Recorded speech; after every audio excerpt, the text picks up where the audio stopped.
రాజమండ్రిలో సేవ్ మల్లయ్యపేట పేరుతో ప్రజలు వినూత్న నిరసనకు దిగారు. రాజమండ్రిలో కోటిలింగాల కాతేరి ఇసుక ర్యాంపుల నుంచి వందలాది ఇసుక లారీలు రోడ్డుపై ఇసుక పోసుకుంటూ పోతున్నాయని స్థానికులు వాపోయారు.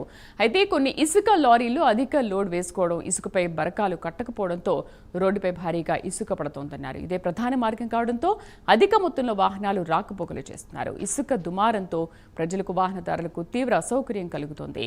గత కొద్ది రోజులుగా ఇదే పరిస్థితి జరుగుతోందని అధికారులకు మొరపెట్టుకున్న ఎలాంటి స్పందన లేదని మల్లయ్యపేట వాసులు ఆవేదన వ్యక్తం చేస్తున్నారు. ఈ నేపథ్యంలో మల్లయ్యపేట వాసులు వినూత్న రీతిలో సేవ్ మల్లయ్యపేట పేరిట ఫ్లెక్సీలు కట్టి నిరసనకు దిగారు.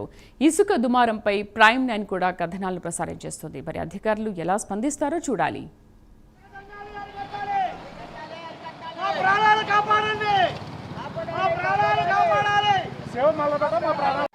గత ఒక 2-3 నెలల నుండి మల్లయ్యపేటని ఒక ఒక మల్లయ్యపేటగా కాకుండా, ఒక హైవే మన రోడ్డు సంబంధించింది కాకుండా, ఒక దుమ్ము ధూళితో ప్రజల్ని ఇబ్బంది పెడుతూ, ఈ వెహికల్స్ ద్వారా వచ్చే దుమ్ము ద్వారా ప్రజలు ఆనా కష్టాలు పడుతూ ఆరోగ్యాలు పాడు చేసుకుంటూ చిరు వ్యాపారులు వ్యాపారం చేసుకోలేని పరిస్థితుల్లో ఈ రోజున మల్లయ్యపేట అన్నది తయారైంది.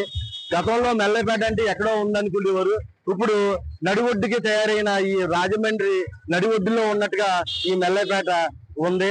ఎంత దారుణంగా అంటే, వర్షం వచ్చింది అంటే ఒక ఒక దళసరి రోడ్డు అంతా కూడా బురదతో బుర్రమయం అయిపోయి యాక్సిడెంట్లు అవుతున్నాయి. అలాగే ఎండ వచ్చిందంటే ఈ దుమ్ము ధూళి ద్వారా ఈ ప్రజలు చాలా ఇబ్బందులు పడుతూ, చాలా నానా అవస్థలు పడుతూ యాక్సిడెంట్ల ద్వారా చాలా ఇబ్బంది పడుతున్నారు.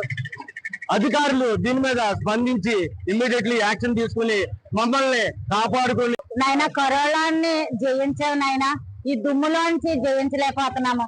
శుభ్రంగా రోడ్లు తుడిసేసి నాయన, పుష్కరాలకి శుభ్రంగా రోడ్లు తుడుస్తారు. అదే విధంగా రోడ్డు దుమ్మంతా తుడిసేసి నాయన మీరందరూ సురక్షితంగా ఉండండి, మమ్మల్ని చంటి బిడ్డల్ని అందరినీ సురక్షితంగా ఉంచాలని నాయన మరి ముఖ్యమంత్రులు గారిని, పెద్దల్ని, దేవుడిని వేడుకుంటున్నాను, మీ అందరినీ వేడుకుంటున్నాను. ఈ దుమ్ముని శుభ్రంగా తుడిసేసి